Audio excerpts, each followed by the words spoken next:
All right, best directing story. I have a couple. I mean, I have so many bests, but we'll tell one of these. It's a cascading best of. Let's put it that way. And then directing nightmare. All right, I'll try to think of a directing nightmare. I haven't had too many of those. Okay, well, I had a directing nightmare on my first film that turned into a best of. I had written the male lead in my first film called Reflections of Life for someone very specific who had been a client of my husband's. And as you know, he has these people that he's worked with that are pretty big names. And this guy is a pretty big name.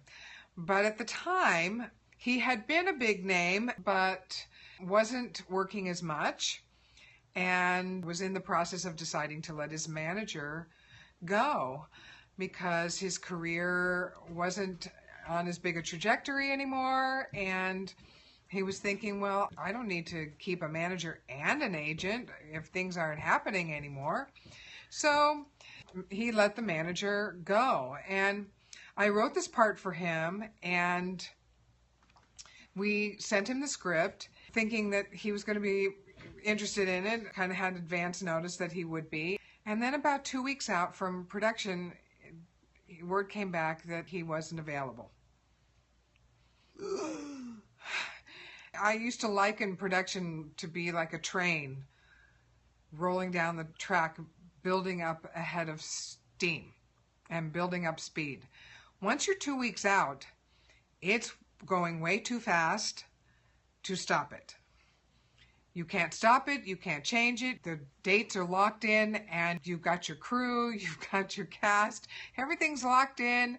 You're like, I can't change anything at this point. What am I going to do?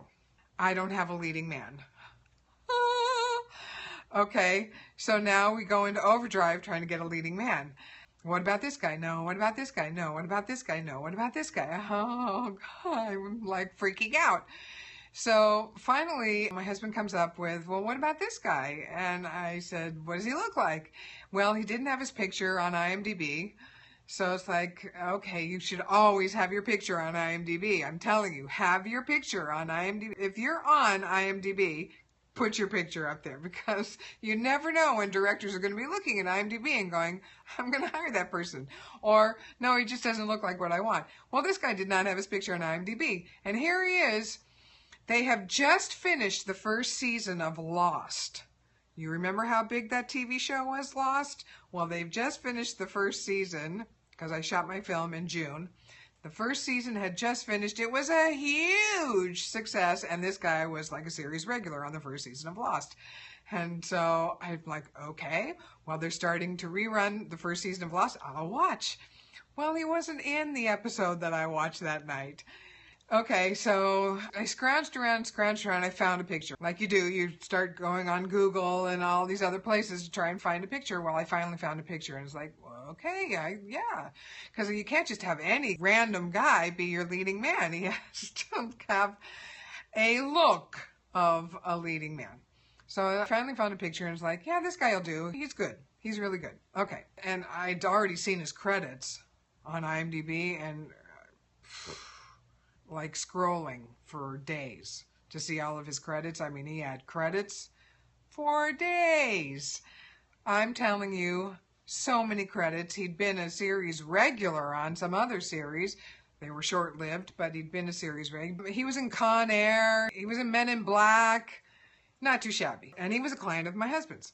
So I said, okay, call him up, find out if he'll be in the film. Well, we called him up. And he said, well, have her send me the script and let me take a look at it. So I sent him the script, and he took a look at it, and he wrote me back almost immediately and said, your script is great. I love it. I'll do it. Okay. And we talked on the phone, and turns out he comes in, he does the part, he does a great job. He does an absolutely great job. His name is Fred Lane.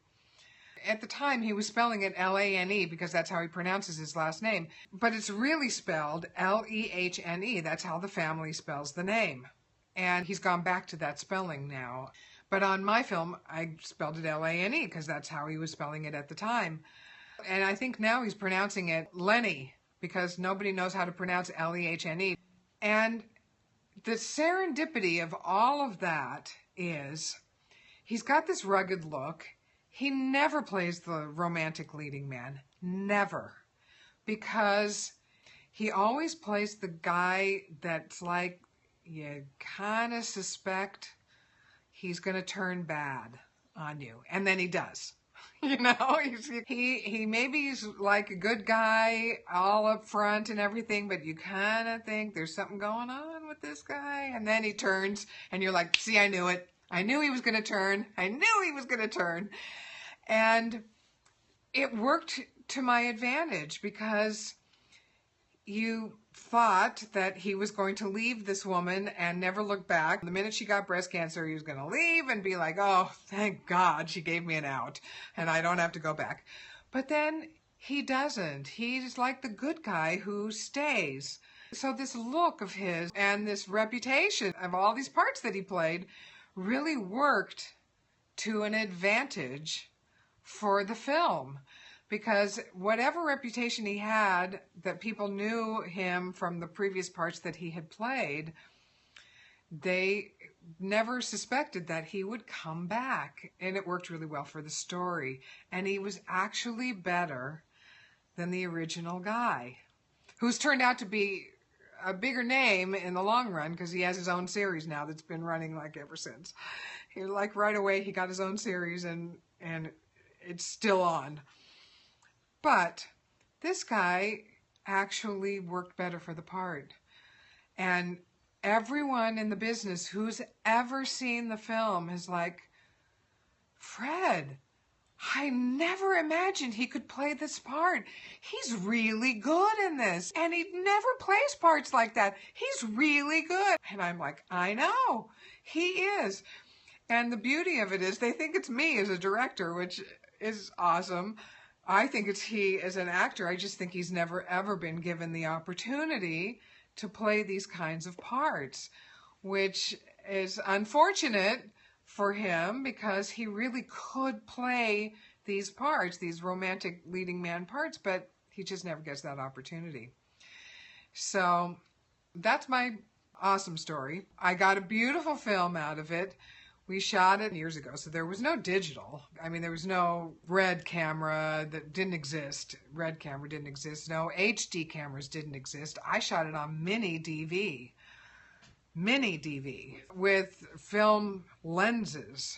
I took that film out to over 25 film festivals and I won like, I don't know how many, 16 awards or something.